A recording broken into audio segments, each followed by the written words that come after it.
pour voir l'utilisation du modificateur Edge Split, nous allons ouvrir le fichier 39-mode-edgesplit.blend. Et une fois fait, on va voir comment ça s'utilise. Alors tout d'abord, on va commencer par ajouter le modificateur en question, donc add modifier et ensuite edge split. Alors que fait le edge split? En fait, il fait l'opération RIP qu'on a pu voir tout à l'heure dans l'édition du maillage qui permet de séparer des segments. Et bien là, en fait, ça agit de la même façon, mais de manière dynamique via un modificateur. Donc si j'applique ici le modificateur sans rien changer, juste pour que vous compreniez bien son action, et que je vais en Edit Mode et que je sélectionne les sous-ensembles géométriques, eh bien, vous voyez qu'il a séparé les éléments, alors qu'à la base, tout était contigu.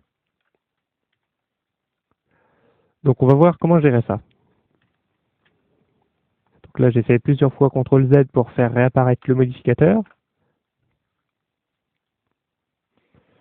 Alors on a deux options, soit utiliser une limite d'angle, donc la première Edge Angle, qui permet de faire en sorte que tout angle supérieur à 30 degrés sera automatiquement pris en compte pour le modificateur.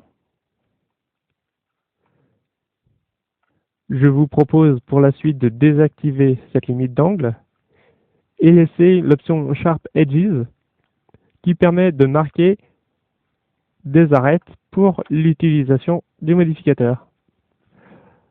Donc Sharp Edges, pour les marquer, on va passer en Edit Mode.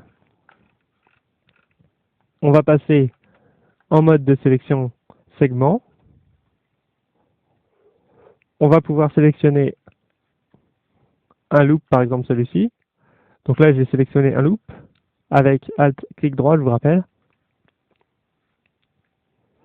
Et pour marquer ces segments comme divisables, je vais passer par l'option CTRL E, donc le menu spécial des arêtes dont on a déjà parlé. Et dedans, on trouve les options Mark Sharp et Clear Sharp. Pas Mark Seam et Clear Seam, hein, ce sont d'autres options. On est bien sûr Mark Sharp et Clear Sharp.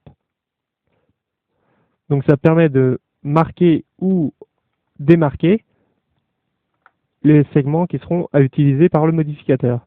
Donc là, si on fait Mark Sharp,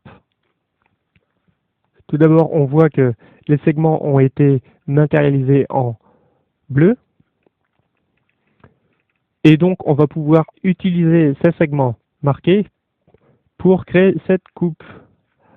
Donc, là, si je sélectionne un autre loop, que je fais la même chose, donc CTRL E, Mark Sharp, et bien ici, on a une autre coupe.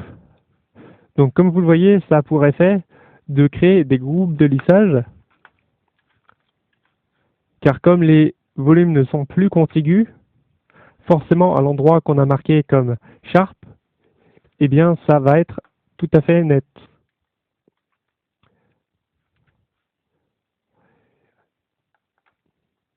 Et donc, encore une fois, pour que vous compreniez bien ce qu'on est en train de faire, je vous propose de cliquer sur Apply. Donc là, j'ai appliqué le résultat du modificateur. Je vais passer en Edit Mode. Je vais sélectionner un des sous-ensembles avec L. Et si je le déplace, comme vous le voyez, eh bien, j'ai bien séparé les deux. Même chose pour l'autre sous-ensemble, on l'a bien séparé ici.